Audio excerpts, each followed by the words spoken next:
birthday cake. Oh, awesome. Welcome to Eye on the Illini. This is a Mike Kegley with Brad Sturdy, Kedrick Prince, Steve Sturm.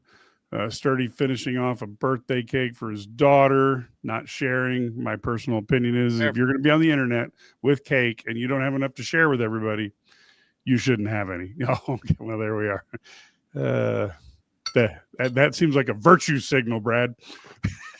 You want to see pictures of them? They're awesome. I don't want to see pictures of them because I have not eaten for a long time for me. Like 30 minutes. It's been like 30 minutes. You know what, Brad? Your humor is a little bit exaggerated. It's been 33 minutes. Okay. So, Illinois wins look, let's be real honest here. Before the weekend, if we would have known that the basketball team would win by 19 and the football team would win by 18, you do that most years for Illinois and people would be pretty excited. But we have our expectations higher. This is why coaches get frustrated with fans and media. But because the expectations are higher, now we're like, just 19 and 18? What is this? It's true. I think it's a lot about how they played. I didn't feel like they played very well. And they got some bad breaks. Let's be honest. They did get a few bad breaks with some calls that could have, face mask or whatever. How do you not call a face mask when it's the quarterback with the ball? Every camera's on him. That's a really hard one to miss. I mean, there's not enough officials out on the field. And then the other thing, Brad, here's the other thing that frustrates me. The replay official can stop the game like, oh, he might not have caught that. Let's stop the game. So the other team doesn't have to use a timeout. And then Altmaier gets his head roughly, almost torn off his body. But the replay official can't stop the clock for that. I mean, It's just I don't know how you manage the clock better, or the replays better, but there has to be a way. One would think that there's a better way to do that. But hey, what do I know? Yeah, we still won. Won. Still a dub. Still a dub. 7 wins. It could be much worse. I mean, we're living in first world problems as Illini fans right now, aren't we? Exactly. Brett Bielema, say what you want. Brett Bielema has made the Illini relevant when it comes, like we're looking about, if they can win 2 games, which is not going to be easy because Wisconsin is starting to play better. And certainly, so are the guys at Northwestern, who I thought, to be honest, probably played better than Michigan today. But anyway, they end up. It's going to be hard to get to 9 wins, but we're looking at Illinois could go to another New Year's Day bowl on back-to-back years. It's not very often that happens either. Yeah. So 89 and 90 was the last time we had 2 consecutive years of 7 wins. Yep. And then the last time we had 2 consecutive years of 9 wins, I kind of got my scrolling finger. I don't think it's ever happened. I'm not sure. It might maybe in the 60s. I didn't get that far down. But all I know is it's not this century and it's not in my lifetime. Yeah. So I'm hoping we get there. But let's just keep that in mind as we talk about, oh gosh, this is a boring win today. We only beat Maryland by 18. Should have been more than 18. And Maryland's not that bad of a team. So yeah, it's we got to still be able to appreciate this. It was a boring first half. It was an even more boring second half. But guess what? We are that good that we can kind of, not be prepared to play this game early on. We can not have any explosive plays. We can have breaks go against us and still win by 18 against a pretty good team. So it's not so bad. Life's not so bad. Yeah. Ked, your thoughts on it? Well, Steve's such a level-headed guy. Gosh darn it, Steve. But I'll tell you, need the radical alternative, Ked. So just the hits, baby. Let us know. Well, he's right, but damn it was boring, man. I don't want to see that. You're right, and we shouldn't take it for granted because we've all seen, the bad times and how bad it's been, and I understand that. I really and truly understand all that stuff, but you would think that you would see a little bit better performance, I guess. And I don't know. I don't know what the answer is. I just know it didn't look pretty, and we're like, okay, yeah, whatever. And a part of it was the mistakes that were made, and just the drop balls, and you get a good run from Luke Altmaier. Oh, there's a flag, is coming back, and just a number of things like that that just kind of took the excitement out of the game. I think for a lot of people, not just me, but it tells you where Illinois football has come, because you're right. I mean, let's think about it. I mean, years ago, we really were just lucky enough to, like we mentioned at halftime, to be up 14-6. You're sweating bullets, but then we knew that there was a possibility that they could come out and win and play well the second half, and it was competitive. I do think this. I really do believe that the next two games, they don't need any extra motivation. The coaches won't have to say anything, or Brett Bielema won't, but I'm sure the other coaches will say stuff. Hey, Coach Henry played here. Brett Bielema, got his career started here. We got to make sure we get a win, blah, blah, blah. Then Northwestern is that rivalry. So I do think the next two games you'll see a much better effort, in my personal opinion. Yeah, I do too. And one thing to keep in mind is when you look at it, at the end of the first half, it was obviously 14-6, and there was a 1 yard difference in offense. Like it was 172 to 173. At the end of the game, Illinois ends up with 397 yards of offense. They end up with, compared to 293 for Maryland. Illinois ends up with 35 minutes with the ball. Maryland 24. Everything was about equal at the half, and Illinois did dominate in the second half. Now we do have the Circle of Life, who has a serious question for us. I'm almost afraid to see what he's going to type in there, because Lord only knows what kind of serious questions we could have. But we are willing to answer serious questions. It's a buttercream cake with some apple pie filling. Yeah. Ooh. Oh, that was interesting. Oh, that wasn't what the question was? Oh, I'm sorry. Now we're on a site. Yeah. Yeah. Brad's a little bit tunnel vision right now. You ask him all the cake questions you want. Don't ask him about the Illini. Yeah. I'm good. You can ask me those too. I'm in on that too. I just watched, Hey, I watched a game with replay. That was cool. Like when you're I wasn't in the stadium today, so when you're live in the stadium, man, it's totally different. It's different. You can't see those extra plays. You can't go back on your TV 4 times. But no, here's the thing. Like I thought the second half they did a much better job. I thought the offensive line was much better in the second half. Sans that one goal line stand, which I really think a lot of that. You have a 258-pound back, maybe giving the ball on the 1 yard line. I don't know. Maybe I'm warped there, but the fourth down call, I really didn't mind the fourth down play call, getting the ball in Luke's hands, letting it move after you got stumped. I'm not against that, but I thought outside of that one little sequence, they were pretty good on offense. I mean, the second half, they did a good job. One touchdown gets called by the holding penalty, which was, at best, questionable, so, I like that. And I thought the defense, for all the way they've been maligned this year, they did what they were planning to do. And that was to make them beat them by passing the football. They weren't going to let him run.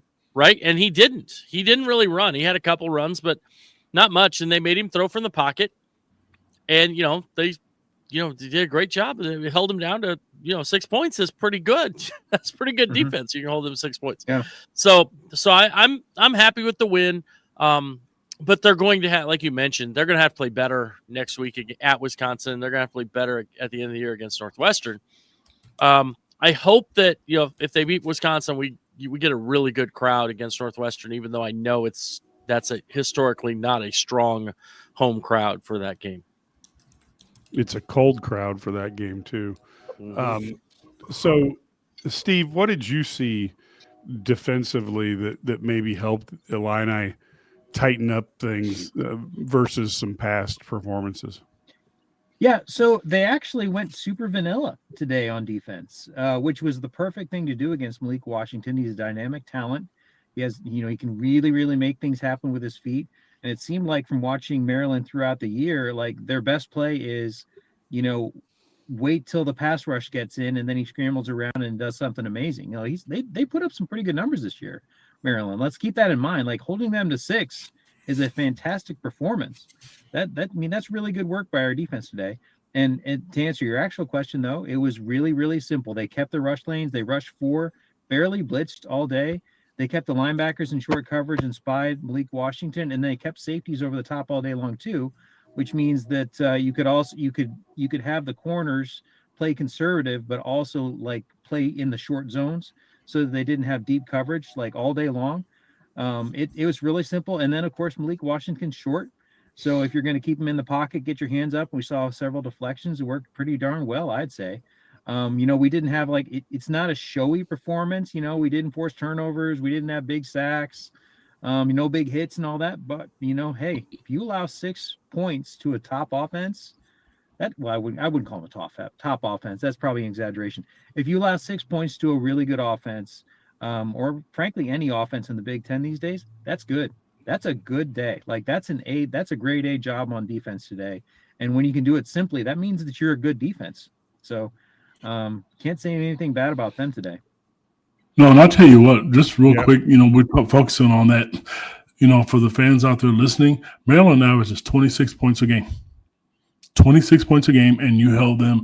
And the performance was great, but also it shows growth to me. Now, Maryland is not a great team, but again, they averaged 26 points a game, and we all know how good Rutgers is as far as a passing team, and and what they do on offense. So, as a matter of fact, I think Rutgers averaged 30 points a game. So, you got to give the defense some credit. We've been, I will say me. I'm not going to say we. You guys can own it or whatever.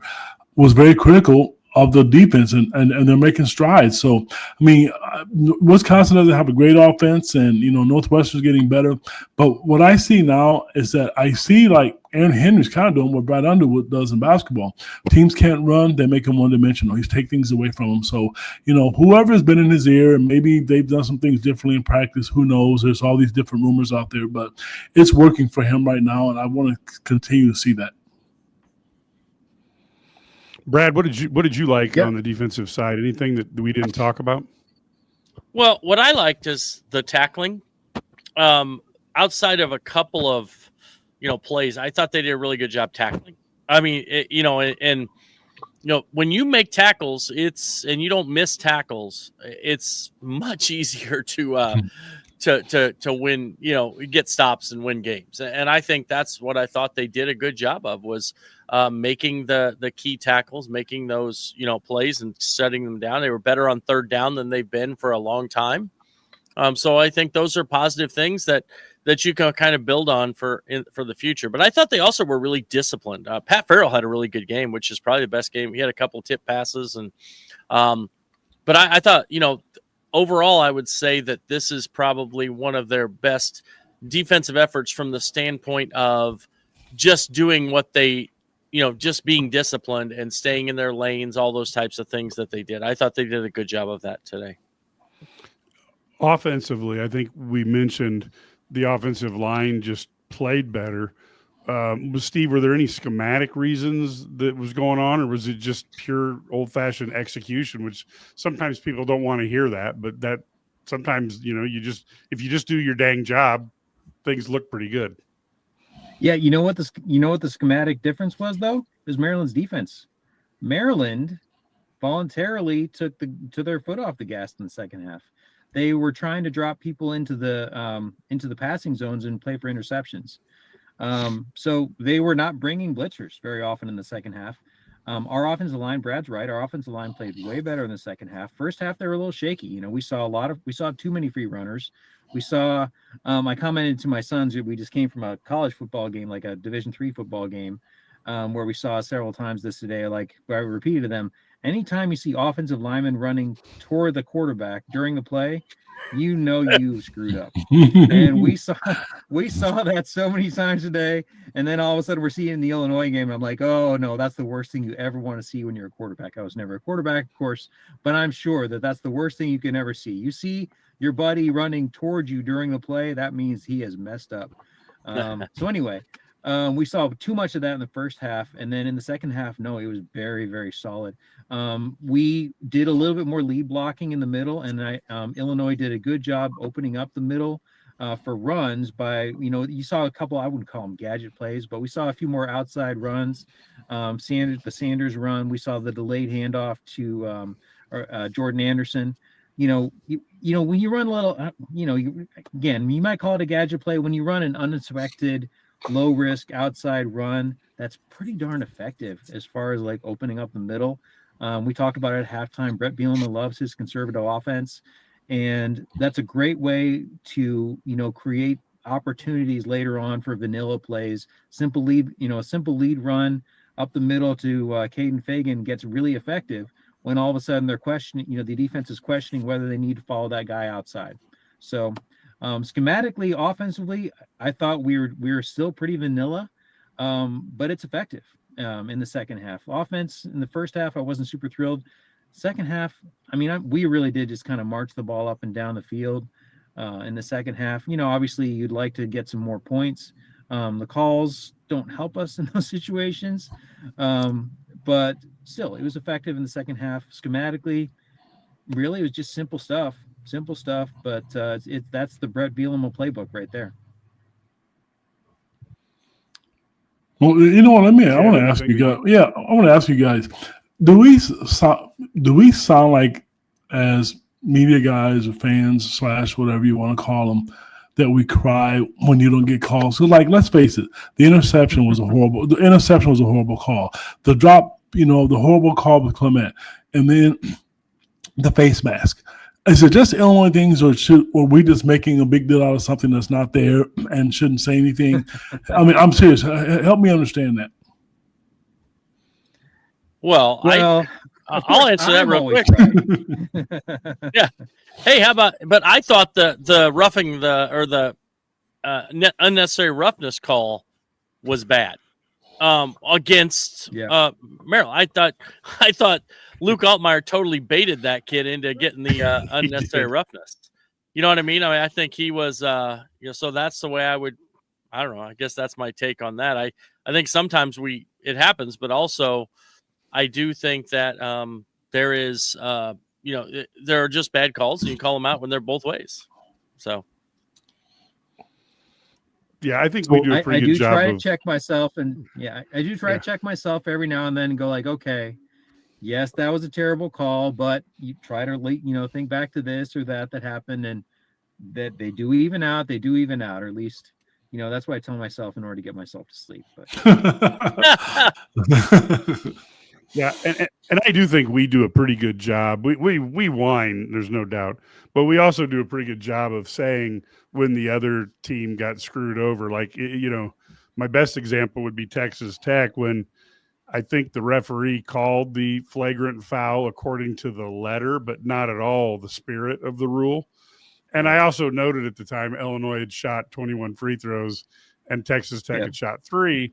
So you may not whine about that one so much, Mm-hmm. I mean, so we do try to be even-handed here, but I thought today the breaks on the calls went a little bit Maryland's way. It is what it is.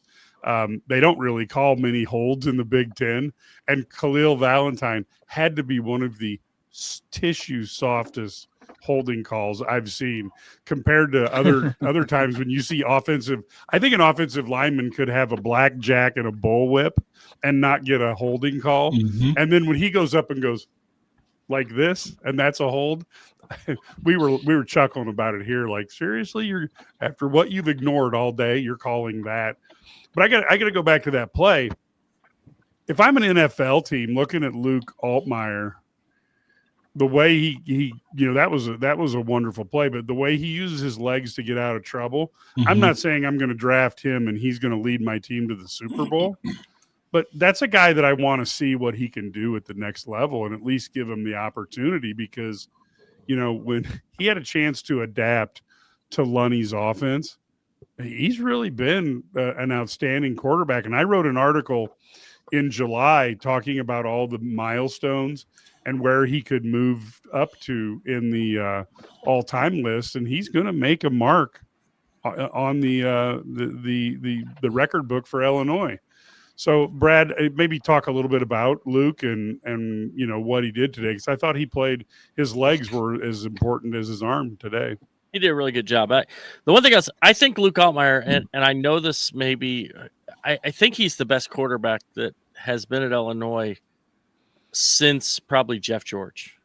Maybe I'm crazy. No, I think Kirk Hitler and Jeff George are pretty close. Yeah, even though Jeff had a better George career. Jeff George was a better NFL quarterback for sure. But Yeah. I mean, but I think Altmaier's the best. I think he's up there with those guys. I mean, he's done things that they have never. That really, I mean, he's going to do things that neither one of them did. You know what I mean? So, and there's there's more to it than that. Obviously, it's about the guys around you too. But I really think that his ability to not only make plays with his feet, make plays with his arm, make good decisions. Even the interception he threw today, it wasn't a dangerous play because Maryland didn't have any timeouts and there was 11 seconds to go in the half. And, it wasn't really, it was a time to take a shot. You know what I mean? Because you could run it out on the next play or whatever. So I think that he just makes really smart plays. He got rid of the ball. He finds a way to get the ball to the right guys. You saw them, and he reads plays really well. Like the bubble screen to Beatty was a great read by both the receiver and the quarterback because the receiver said, "Hey, they both jumped to Hank. I'm going." And Hudson Clements got a touchdown, and it was a great read by Luke because some guys would have just thrown it to Hank anyway, right? I mean, just thrown it because that was maybe the play call, right? And it wasn't, he found the open guy. So those are little things where you are able to make smart plays. And I think he's an accurate passer, especially when he's under. I think where he's gotten better is the ability to stay in the pocket and take pressure and handle that pressure. 2 years ago, he wasn't as good at that, right? And he got better last year. This year, he's been really good at it because let's be honest, he's still under a lot of duress at times back there and makes plays. And so, yeah, I think Luke Altmaier's, one of the best quarterbacks we've had at Illinois, really, I guess, ever. So that's saying something. It is when you consider, Dave Wilson, Tony Eason, Jack Trudeau, Jeff George, Kurt Kittner, Juice Williams. I mean, there's some Shieldhouse. Yeah. Okay. See, I was waiting for my turn because I was gonna say Nathan Shieldhouse to me is the best quarterback we've had since Jeff George, and I think it's a pretty even comparison actually between he and Altmaier, especially when you consider that Nathan Shieldhouse had to deal with a change of administration, like 2 changes of administration during his time, like different offensive coordinators, whole different schemes. They went from all passing to all running during his time, and he was expected to carry the load in both, which he did because he was a pretty darn good player. And then as far as his future, subscribers don't like to hear this, but Luke Altmaier, like Nathan Shieldhouse, is not an NFL quarterback. And like Nathan Shieldhouse, he's a great college player and a very smart player and a great competitor. But I'm going to say, like Shieldhouse, the sooner he gets into the coaching ranks, the better it will be for him. Because now we got Nathan Shieldhouse as an offensive coordinator in the NFL. And I think that is the best career path. And he's still, 35, 36, something like that? I'm probably misremembering the numbers because, that also dates me age-wise too, if he's old. But either way, he's still fairly young and an offensive coordinator in the NFL. And I think Luke Altmaier needs to think real hard about that. I mean, no competitor wants to stop competing on the field, but I think that's his future. I like to see him get a shot, and because it's tough because he's not had a great offensive line. He was supposed to be really good this year. And I guess, people can say, well, if every quarterback had a good offensive line, they'd be really good. I just seen him get better and better. And I personally think he'd be a good backup quarterback somewhere. I mean, I think he's good enough. And the thing is, this year, they're allowing him to use his legs. And I think that's a nice weapon to have personally. But if you look at the big picture, to me with him, I'm just impressed with his overall growth. He got better and better each year. And, I to your point, Steve, you're probably 100% right because as good as he is, you never hear his name mentioned anywhere as far as like the NFL or anything like that. But from an Illinois standpoint, He came back to put Illinois on the map. I think Illinois fans are very lucky to have him. He is, to Kedrick, the Isle du Sumo, even though he's not from the state of Illinois, for Brad Underwood, what Iowa was to Brad Underwood, what he is to Brett Bielema. He could have went anywhere. He could have left, and he stayed for the right reasons. And, he seems to have fun, and he likes the program. He likes the school, the campus, and he's a really, really good kid. And, he may never make the NFL, and I don't, money's not going to be a problem for the kid, but at least to get a shot at it. And I know Brett's going to probably try to promote him, which he should, but it would be to him to get a shot at it, I think is saying something. I think he goes on day 3. I think he probably gets the day because he's had a good year. I think he's probably maybe late, last round type pick, day 3 pick, and then you take your shot. I guess Tom Brady was a day 3 pick, so you never know. Maybe he'll be the best quarterback in NFL history. So, right? You got to have goals. Right? Well, I mean, we had Mr. Irrelevant do pretty well. No, and that's the thing. Once you get in there, you just don't know. I don't know that he's going to make it. I mean, I wouldn't put money on him making the NFL, but you just never know. I mean, we project guys all the time. This guy's can't miss, and some guys turn into Ryan Leaf, and some guys turn into Tom Brady, and so you just it's a crapshoot, and I think that's true at every position. Being a smart player, and Steve makes a great point. He's elite at being cerebral. I'm going to throw that some Brad Underwood, Coach Underwood. Some Underwoodisms. But so I think when you talk about that, I think that you go into coaching, he can be really good at it, but also it's going to help him process faster, maybe in the NFL compared to some guys who go late rounds because he's able to pick that stuff up, and obviously everything's sped up there. So I'm just and like Ked said, I'm happy he's here. Right, because this is a guy who stayed, and he's been a key part of this program. Yeah, and I go back to guys like let's just use an example, Blake Bortles. You can go out on the internet and find pictures of him or films of him making throws that I don't know. Scaring me there for a second, Mike. But I mean, literally, he's making throws that I'm not certain that other than Jeff George, Dan Marino, John Elway and Joe Namath could make these throws, but he couldn't play quarterback in the NFL. The bottom line is he walked away with $50 million though. So that I feel, but I look at a guy like Altmaier, and I do think he's going to be limited by his physical size because of the durability it's required when you have 330-pound guys wanting to tear you in little tiny pieces. That's tough. And I just don't, from a trigger standpoint, he's got a good arm, but I always thought Kurt Kittner, if he had just a little bit more arm strength, might have played in the NFL for a long time. But I do think that if I had to bet, I'd say he might be a good backup for 3 to 5 years, and once you're in there, then you never know what can happen. But like I said, it's only 3 out of 100 make it in the NFL. So you get a pretty good idea of just how good it requires people to be. Now I'm still on this. I'm on the edge of my seat trying to figure out what serious question the Circle of Life is going to ask us, because he seems to have tuned out. I was all ready for drum roll. Let's see what the question is. And nope, he's gone. Speaking of this, what are you guys hearing about next year? Are they going to go with Hampton? The NIU player who led them to a victory over Notre Dame in South Bend, or are they going to go into the deep waters of trying to pay for a quarterback? And we've seen with Duke, when you pay for a great quarterback but you don't manage to get the rest of the team, you can spend a lot of money to go 5-4. Yeah. I like what they have on the roster right now. I think there's some good young talent.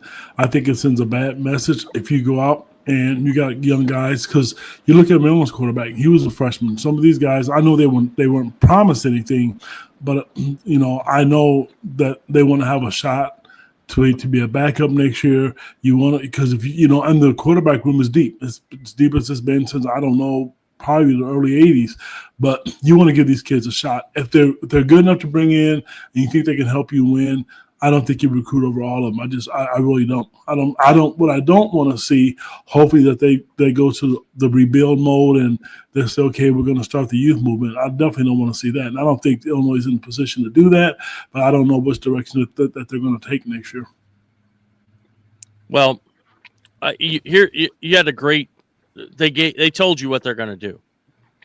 Immediately after the 5-5 did not pass, Illinois made offers to JUCO guys all over the country, some of the top junior college players in the country for next year, because they understood they're going to have to fill in these places. Obviously, they're going to go in the portal, but the JUCO guys, and I'm not saying this that they're bad. I'm saying this, they're going to be cheaper than guys who are proven Power 5 players already who are coming in the portal. So, yeah, I think, but the way I think you have to build this roster, I think Ethan Hampton's a good quarterback. I think that they have a really good young quarterback on the sidelines too, who's going to be good. So, Trey Petty? No. I'm not going to. Carson Boyd. I think Carson Boyd's the guy. And you've got a guy coming in who's going to be pretty good. I think's really good, right? So yes, you've got some guys coming in. So what I think you do is you make sure that you've got the right players around them. I like some of their, obviously Hank Beatty's gone, but, you've seen some really good stuff out of receivers. You got to replace defensive line and offensive line. That's my thing. I think that's where they have to become strong.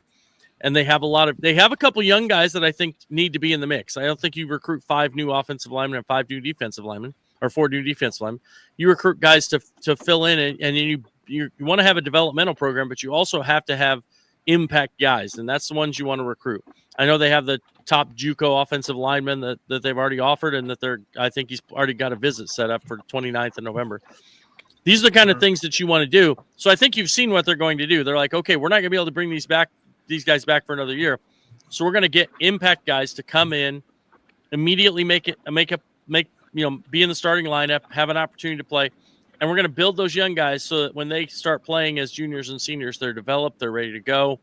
May get a little bit of time next year. We start moving that up. And I think that's the way you have to do it. At quarterback, I think it depends on how much money you have, because you aren't getting a great quarterback unless you're paying a ton of money, which means you're going to, we're in the salary cap era essentially, right? So you want to pay for your quarterback, that's fine, but then he's going to be running for his life because your offensive line isn't good, right? So and we've seen that movie.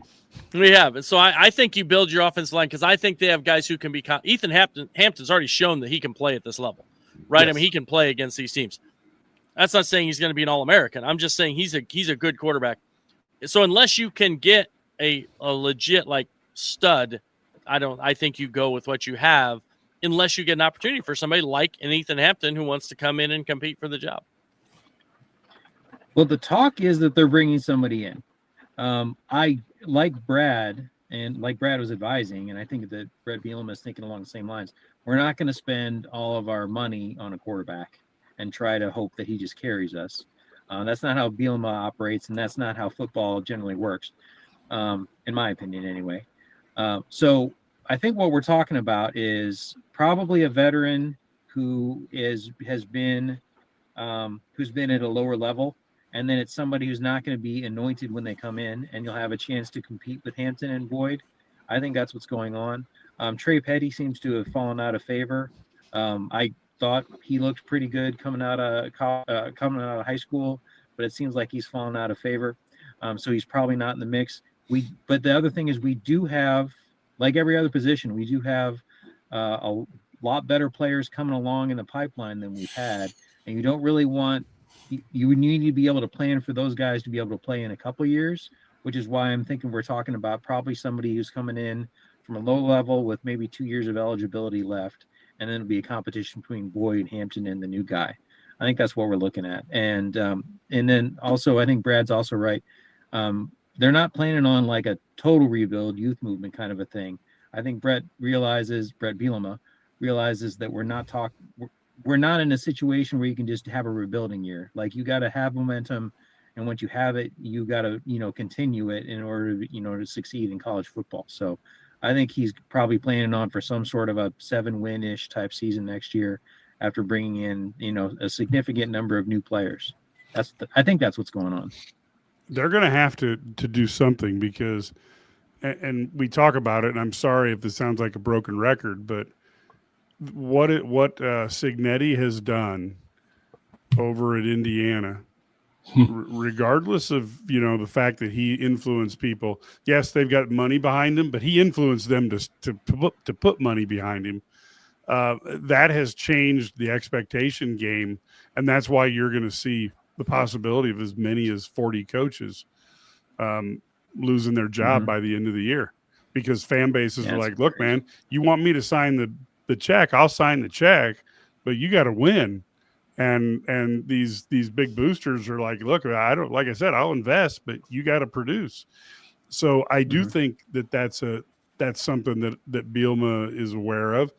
I'll tell you what really frustrates me is I just can't believe more offensive linemen and their families don't look at Bielema's success of getting guys in the NFL. He's now the number one coach in college football for putting offensive linemen in the NFL, despite having a 3-year gap in that career.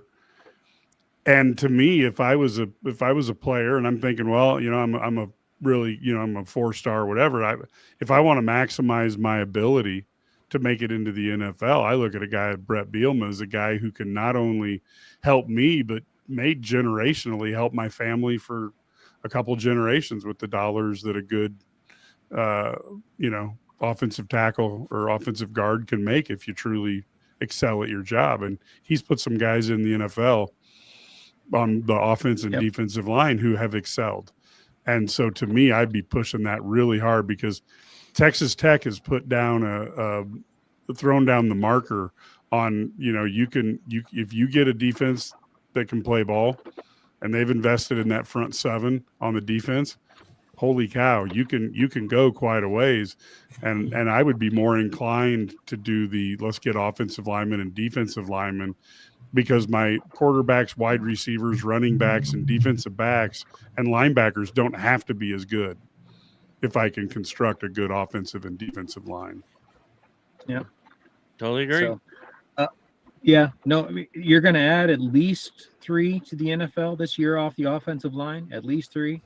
Possibly 4. I'm sure everybody's aware that we're having 4 graduates off the offensive line.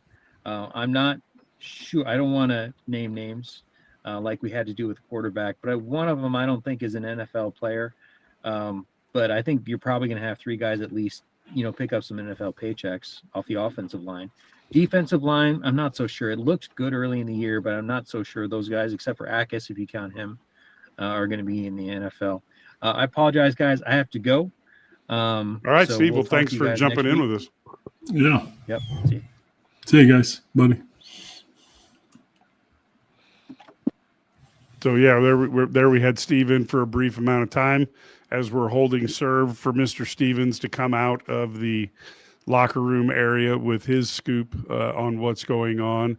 I look at this game today this is what you need to do to become. I mean, how many times have we watched Iowa just choke the life out of somebody and end up winning, by 14 to 18 to 21 points and move on to the next week and do the same thing again? I just think Brett Bielema, when you're in the Big Ten, unless you get lucky the way Cignetti did and you get the big dollars behind you, and no doubt Cignetti's a good coach, but I think you have to go through that Iowa, Wisconsin layer before you make it to the Penn State, Michigan layer, and then maybe the Ohio State. I'm not certain where Indiana's going to fall, but I think you got to go to the Iowa and Wisconsin layer, and I feel like that's what Brett Bielema's taking aim at right now. I don't know if you guys agree with that or disagree. No, I agree with that. I think you're right. I mean, you got to try and if you got to walk before you can run, is kind of the what I would use. Yeah, and he's been successful, and I don't think he wants to go back. I don't remember who said it, whether it was Steve or Brad. You get 7 wins out of next season. I think that's great. And the junior college ranks, you don't hear a lot about anymore. In football, it used to be the king, but now it's Brett's looking at it and not spending a lot of money, and he can develop players that are older, and you can find some diamonds in the rough by doing that. So that's the route they're going to take, I think it'd be pretty good. I know Fedigator was saying that Petty will transfer. I'm a big fan of his. I was hoping he got a shot at it, but at the end of the day, the best man has to take the position, and they have to run with it. That's a tough spot. But every school is like that. Good programs have good quarterback at depth, and if it doesn't work out, it doesn't work out. Yeah, and in today's world, that the fact of the matter is when you have budgets and you only have so many million you can spend, at least allegedly, you got to make sure you're spending it on the right people, and there may be a better fit for Trey Petty or any other player, to go and go on and try to play. Brad, I know you're just about out of here. Why don't you give us your final thoughts on the game? Yeah, I mean it's a win, and this is what we wanted, to get that win. And if you kind of got your bad game, bad vibe game, where you're not quite energetic and not quite there, out of the way before these last two, I think you're in a good spot. So this is, again, 7 wins with 2 games you're going to be favored. I would expect Illinois to be favored by at least a touchdown in both these next 2 games, maybe more, maybe double figures. So yeah, let's go out and see what they can do. Win these next 2 games, go 9-3, and woo, it's been a good year. Yeah. And how many bad vibe games have we had that Illinois is on the opposite end of a 24-6 score? I texted you during this game, though. Think about some of those games, like when they play. It looked like they had the game in hand. Was it UTSA a couple of years ago? It's like, then the next thing you know, they're having to win it at the end. Or the Purdue game last year where they had to, it looked like they're rolling in the first half and they have to win it. So I don't know. That's I think this was, I told you, I've still got BFS, man, battered fan syndrome. So you just expect the worst. And I think that's, we've gotten past that a little bit in basketball, but it's still a little bit there in football, but we're getting there. Yeah. Yeah. Football is definitely one that we've got to get over. And basketball, we still, fade back to the Kentucky game, back in the 80s. I mean, having Lowell Hamilton twist his knee in Seattle. I mean, there's plenty of things. Having,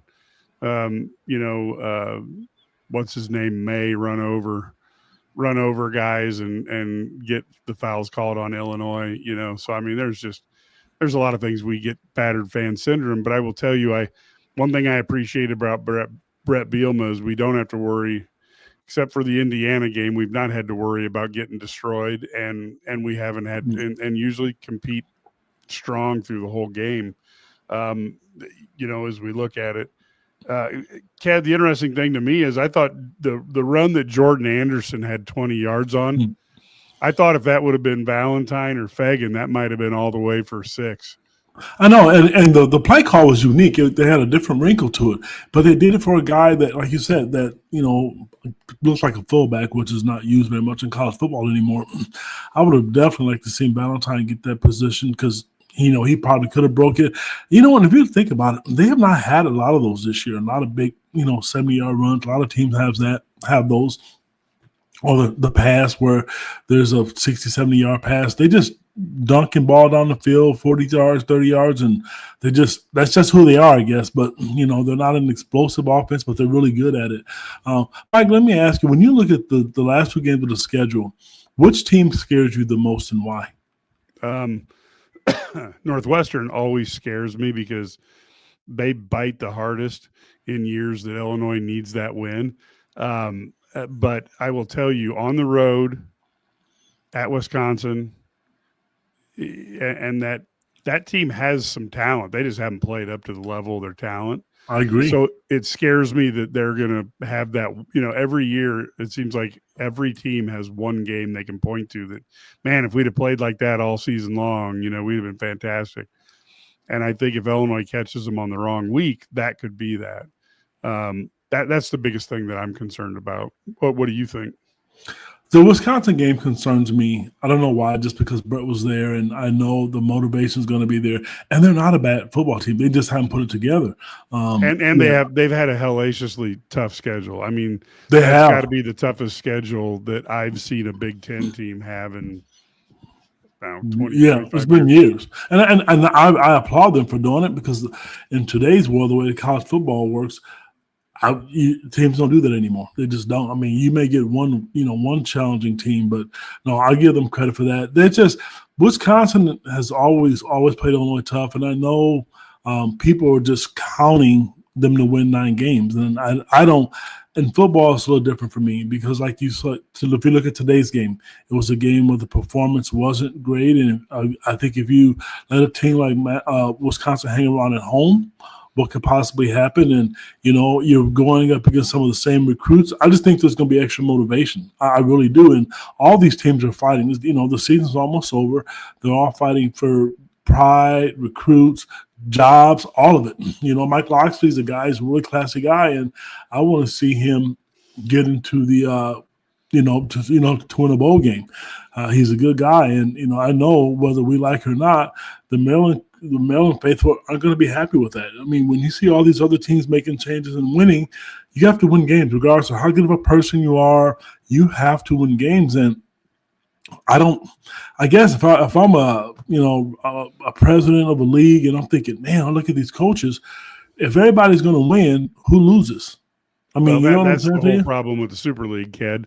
I just think these college teams and their fans and their administration are quite naive, because if you were to get a 24-team league where it's just the best of the best, nobody's going 12-0 anymore. No. And so an 8-4 year may be a pretty good year. And, Ohio State fans suffer through 8-4 years. Those are what they call bad years. So, you get there and all of a sudden, instead of 12 games, you're going 8-4, or some years, God forbid, 7-5 or 5-7.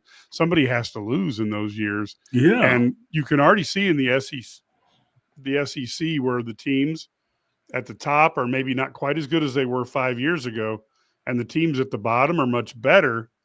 And you're seeing, more weird upsets. And even today, you had an Oklahoma team that hasn't played very well offensively for weeks beat Alabama, and you have a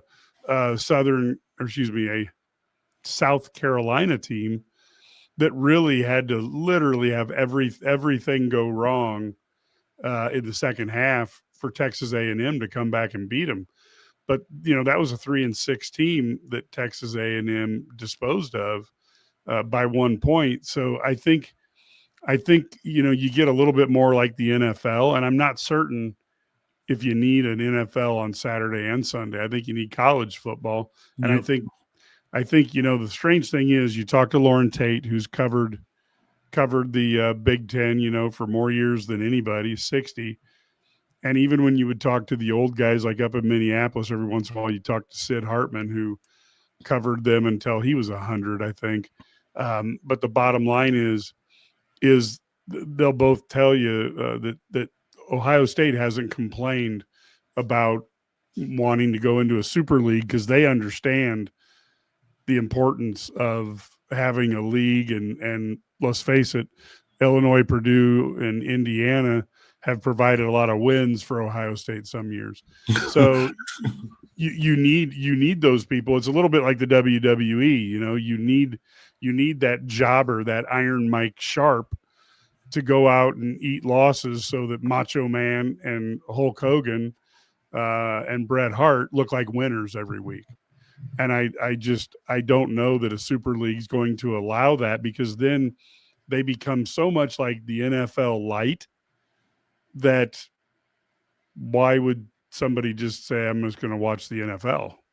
Well, then I think if you had that many teams, you'd have to rearrange things, because you'd have a lot of teams under 500. You'd have to change your bowls, the way you look at bowls and everything. Well, I think they'd have a 24 league team, and it would have playoffs just like the NFL. And I don't think they'd care much about the rest of it, Ked. I think they'd operate like a league of their own. And you would, and I think it would only be for football. And then I think, Illinois would play Michigan in Big Ten basketball, but in football, it'd be the super conference, and if Illinois was in it, fine. But if not, that's just the way it is. I don't think the Big Ten will ever come apart. And the reason I say that, for anybody who's listening, if you do the research and take a look at some of the scientific and clinical research, inner relationships of the Big Ten those medical schools and different, grants from a scientific standpoint, those are worth approximately 9.5 times what the football contracts are. So the sports contracts. So the sports is good money, but it ain't the money they make from other sides. So I'm not certain that a super conference makes all the difference in the world. I don't know if you've thought about it, Ked, but I kind of look at it as maybe the best thing to do. I do think if you, in a perfect world, now the Big Ten would never do this and neither would the SEC, but in the perfect world, it'd be great if you could go back to the 80s where you had the conferences with 8 to 10 teams, and you had the old Southwest Conference, with the Texas schools. You had the Big 8 with Nebraska and Oklahoma, and you had the Big 10. And, if you set it up that way, you would have a pretty good you'd have it pretty good, and you could have each of those teams have ways to get in, and it'd be a fun tournament. Well, from football standpoint, you'd have to divide. You just can't have 1 through 24 or whatever, like we mentioned. But I don't know. I'm just really curious to see how this is going to play out. And it's all about money.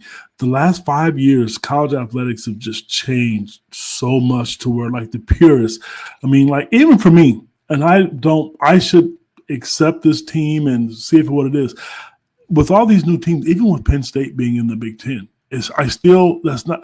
I don't know how to say it, but they're not your traditional teams, and I know things are different. Things are moving in the right direction. I'm not upset with Penn State or anything like that because they obviously, they brought a lot of recognition to the league from a football standpoint, but the days are just done. And then you think about it right now, who would have ever thought USC would be in the Big Ten? And I mean, I know at one point in time, and it's not a secret, I know North Carolina and Florida State really, really want to be a part of the Big Ten. It's weird. And I'll tell you what, if Duke had a better all-around program, I know the football program is changing, that's going to be a very attractive school. But I think they could be like, I hate to say this, like Notre Dame, because they do their own thing. But truthfully, since these conferences have done this, I mean, maybe I'm wrong. I think Notre Dame has lost some of their buzz a little bit. I mean, I just don't see the interest there because when you turn the TV on, the Big Ten's on every channel. And it used to just be, the Notre Dame channel, NBC. It's everywhere now, and that's part of their big contract. So I don't know. To me, it would be smart if you're one of those schools to join the Big Ten and SEC.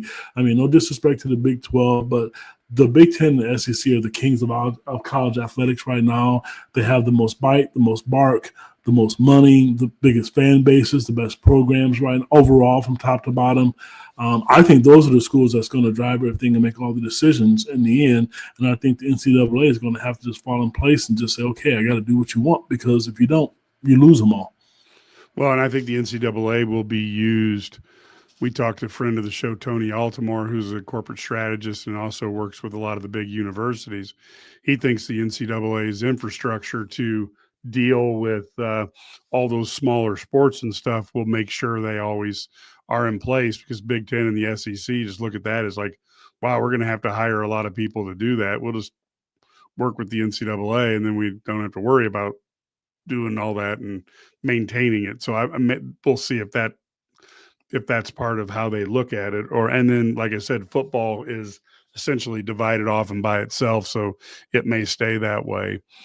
Certainly, I think when you look at the teams that Texas A&M has played this year versus the teams that, let's say, Alabama has played this year, you can look at how Kenton has a comment there that it doesn't make sense to have a conference where teams don't play every team in the conference. And I do agree with that. And I think that's why ultimately, if the Big Ten and the SEC were both to decide, hey, we're going to do a super conference, I would do it where I'd have each of those two conferences go to 24 teams, and then you can have 4 6-team divisions, and then you play it more like the NFL.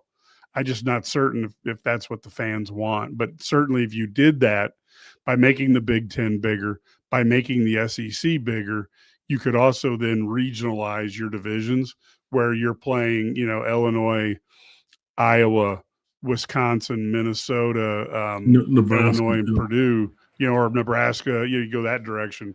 You get teams that have a little bit of a geography to not like each other, and you get some of those rivalries built back up. But again, you still are in a year where, some teams, just avoid playing anybody good in the rest of the league. And then you wonder, like, okay, is their record because their schedule or because they're that good? And that's the challenge. And that's what's causing all the issues with, the Big Ten and the SEC wanting, automatic qualifiers or not having them. Big Ten wants auto qualifiers so that then they can have a tournament. The Big Ten could, if they had 4 teams, you could have one phase 2 in the conference final. Yep. Both teams go to the tournament, the CFP, and then you could have number 3 play number 6 and 4 play number 5.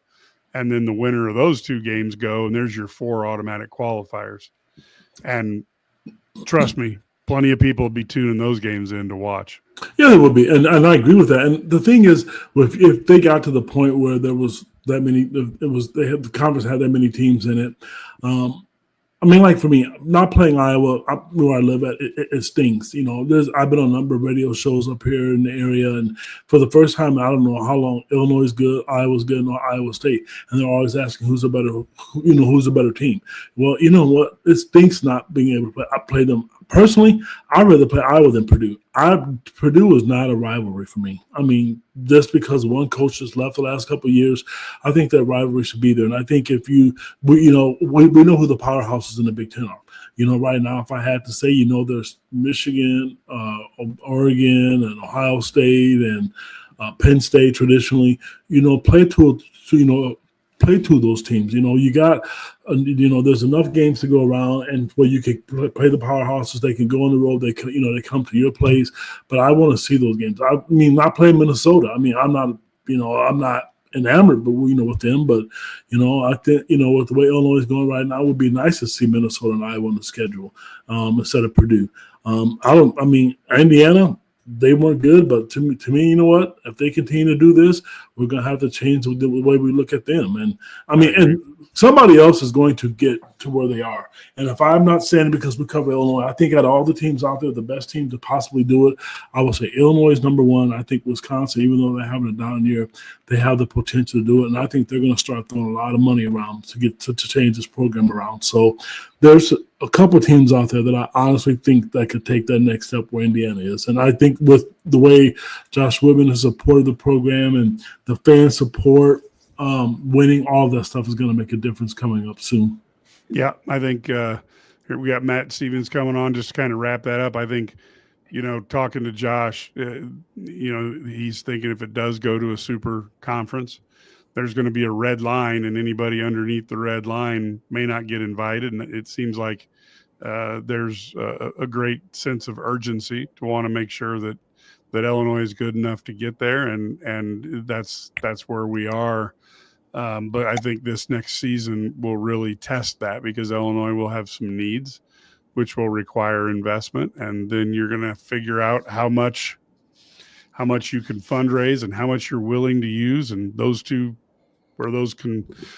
lines intersect may determine how successful you are. Kat, I know you've been on for this is your second show. Thank you so much for coming on today. We'll have Matt come on, and you can have a great evening. Good to see you, Matt. Thank you. Yep. So, Matt, you were downstairs, but before, what were your general impressions of the game? What we've talked about is this was kind of a yawner, a 24-6 win that Illinois didn't necessarily play their best, but they held the team with a reputable offense to 2 field goals, and yet it wasn't very sexy. And that's kind of a first world problem that Illinois fans aren't used to having. Yeah, I thought it was I thought it was a very, very traditional November Bielema type win, where if we just do the basic things correctly, we run the football, we play basic defense, we're going to win. And that's kind of the mentality he's taken into November.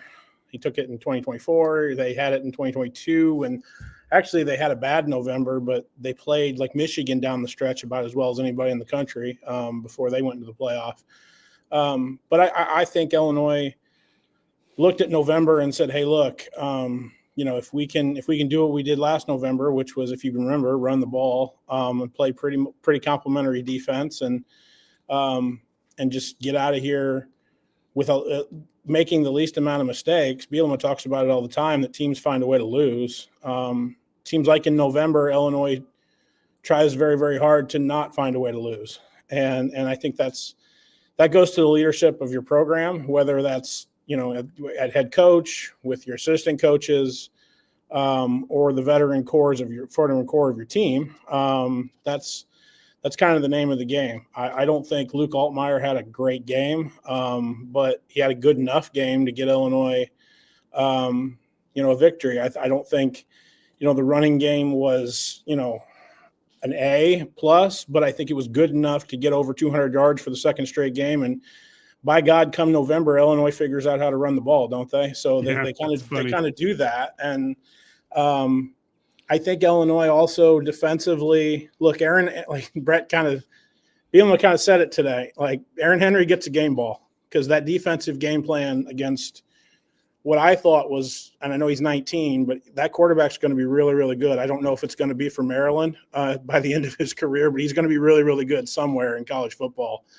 And he's one of the best 19-year-olds I've seen in a long, long time. They did a lot today to really frustrate him, and they did a lot today on third down to get off the field. So, Brett said it today, Aaron Henry gets a game ball. I really think before the end of the year you're going to hear, Brett kind of basically say, hey, look, I'm rolling with this staff, just to give everybody on our message boards the heads up. Like, the players have kind of gotten tired of hearing about Aaron Henry's hot seat. Brett's kind of gotten tired of hearing about it, and I think you're going to start to see that. I think Brett kind of is tired of hearing about Bart Miller's hot seat, because he mentioned it both on the radio and in post game, that the offensive line, when they're running the football, and quite frankly, when they're protecting Luke, have done a really, really good job in these last month and a half. The marriage of what Barry Lunny wants to do offensively and what Bart Miller wants to do up front, it's not a perfect marriage, like schematically and stylistically, but by God, in November, don't they figure out how to make it work? Like I said. So, no, it wasn't sexy, but like Brett has beaten a lot of teams this way. He's beaten a lot of big boy teams this way, and Brett has called wins like this borderline erotic. So, at the end of the day, this is kind of what you get when you hire Brett Bielema as your head coach and you put a roster together like this. You figure out a way to have a veteran team beat a very, very young Maryland team, because Maryland figured out a lot of different ways to lose this football game, and Illinois just didn't, and I think when you're at home, you can do that. And I think Illinois, did that in a really, really mature way today. I just thought it was a real mature victory. They had some turnovers, they had some faults.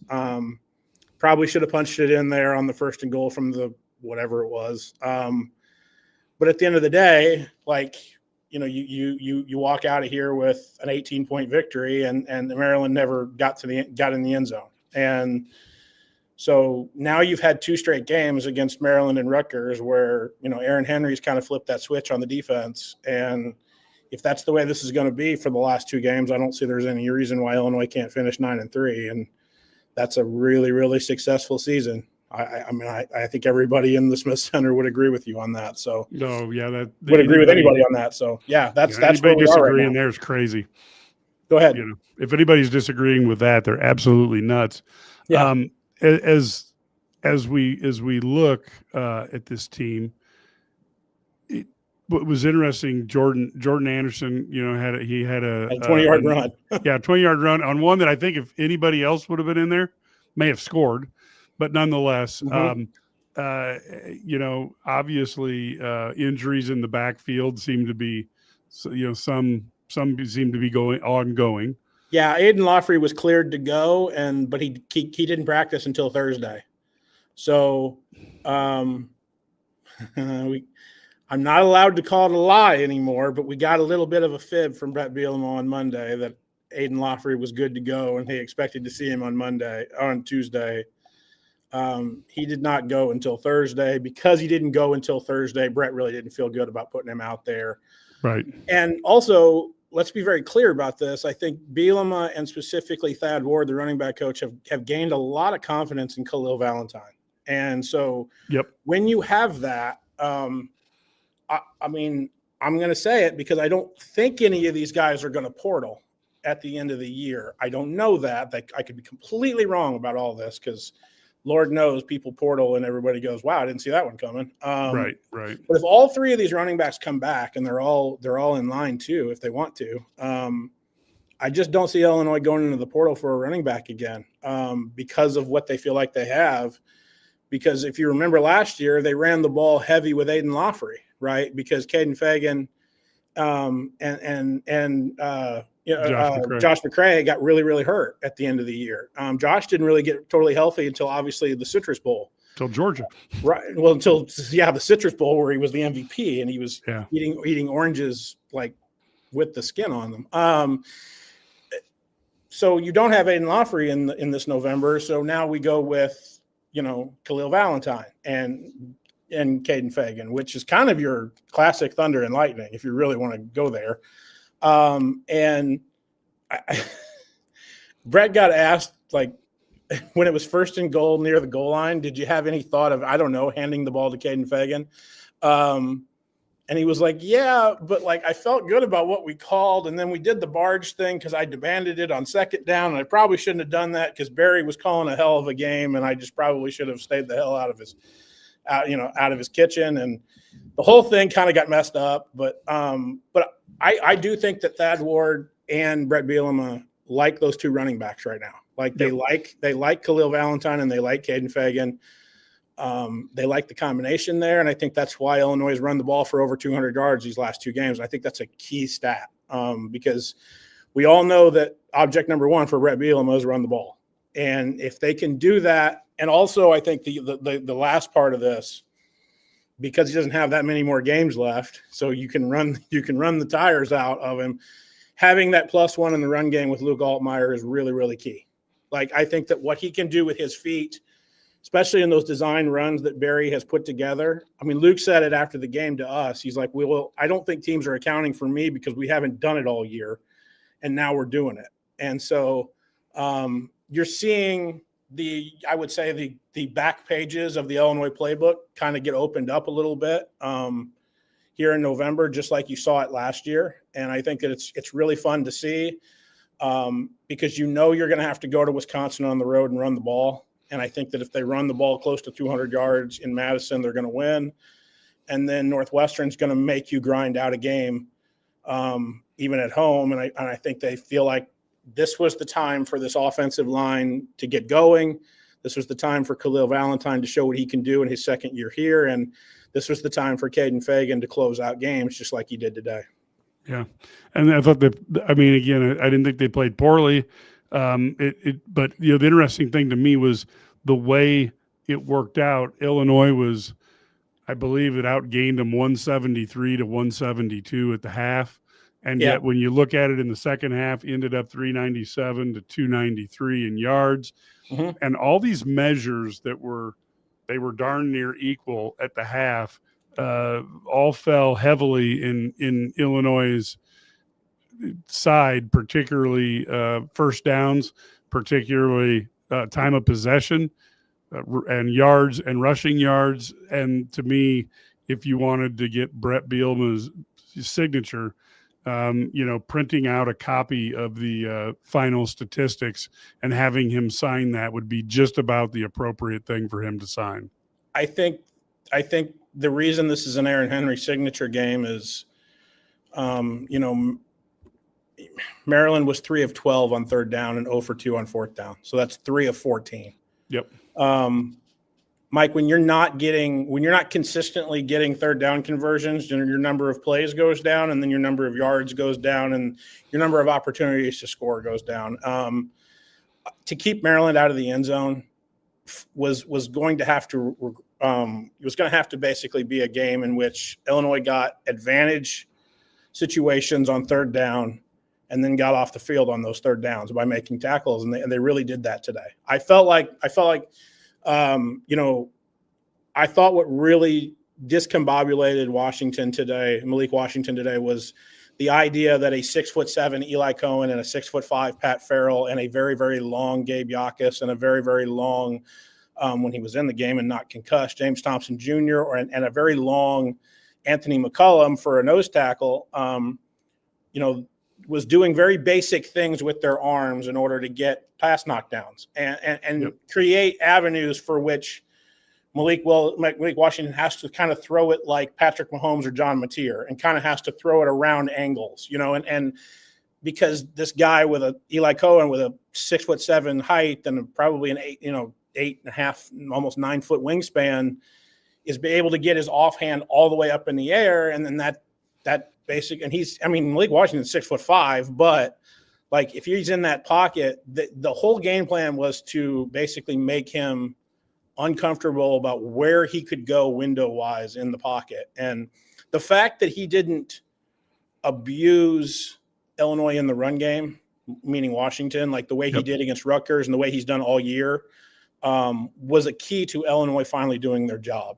Look, the deal with the Aaron Henry thing is, I talked to Dylan Rosiak and both Matthew Bailey. This is that I personally believe that there was a veteran leadership meeting that basically the players kind of looked at each other and said, hey, look, our coach is taking a lot of crap because we're not doing our job. Like, and we're not doing what they're teaching us, like on Saturdays. That's the long and the short of it. People are going to talk about Aaron getting more aggressive. I really hope the PFF numbers, validate what I saw with my eyes, but it felt like Illinois got vertical with four rushers a lot today. Right. And I felt like their second level, meaning Rosiak and the linebackers, the inside linebackers, did a really, really good job of basically saying, we're not going to let you just go on take off. Like, you're going to have to break a tackle in order to do that. And sometimes, like with Washington's quarterback, Damon Williams, he did break those tackles. Like, he did get outside. Some of those were organized. But, yeah, I felt like the defense getting off the field on 3rd and 4th down was huge. I thought that 4th down stop that they got near midfield early in the game was huge.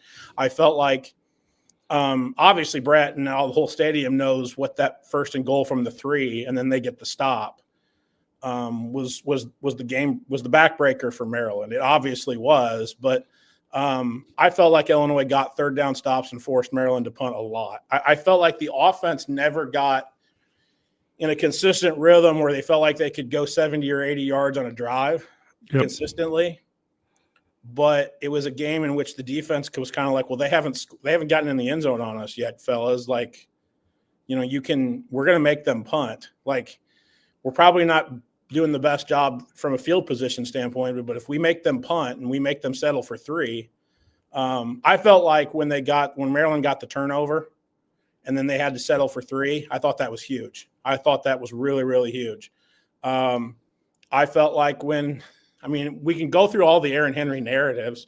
I felt like when Maryland got the ball back with 66 seconds left and then had to punt and actually gave Illinois enough time to actually maybe go down and possibly score. Right. I thought that was huge. Right. And in a first half where Brett Bielema didn't feel like they played very well, I kind of was like, well, man, your defense has done everything that they really haven't done for a long, long time. And and then I feel like with Bart Miller and the offensive line, these guys are really starting to play like we thought they would early in the year, which is, again, this marriage of Barry Lunny and Bart Miller. It's not great in September, but damned if it's not one of the better and more consistent offenses and basic offenses in November. And it's kind of what you saw today. And I'm really happy for guys like, Khalil Valentine and Caden Fagan and guys that in the run game that make it go, like a Tanner Arkin, like a Jordan Anderson, who, when he doesn't get the ball, he's still an integral part of creating those holes. And then guys up front, I thought they did a really, really good job. Brett Bielema thought the offensive line today did a really, really good job of, for the most part, keeping Luke upright and also protecting their quarterback, even when he decided to take off and on those design plays. Because that is a lot of punishment that you're asking your quarterback to do, and that's probably why you don't Luke's not been asked to do it for the entire year. Yeah, no, that's good stuff. We're getting close to our time limit here, but thanks for giving us that update for folks. Eye on the Illini will return Monday night with preview of Wisconsin. We'll have Lance Allen, former WTMJ sports anchor, there. Will be talking to us a little bit about that and making sure that we get the opportunity to find out a little bit about that team before we get before they come to, I guess, before Illinois goes up there. And of course, Wednesday night we will have coverage of the game as Illinois goes to face Alabama in the United Center in Chicago. And then, of course, next week you then end up with Illinois going to Wisconsin. So with all those things coming up, it's going to be a pretty exciting time to be an Eye on the Illini listener. Please subscribe to our podcast, to our YouTube channel, and then come to IlliniGuys.com. That's where you get access to the boards, where if you have a question about what Matt had to say here tonight, you can simply, put on the board and say, hey, Matt, what did you mean by this? And he can answer you. It's a great community with thousands of Illini fans around the world, and you can be a part of it. We'd love to have you be there as well. $99 a year, and it's a great way to spend some of your time. And if you have your downtime, it's nice not to think about politics and all the real news going on. You can just talk about Illini sports or sports in general. Until next time, folks, go Illini.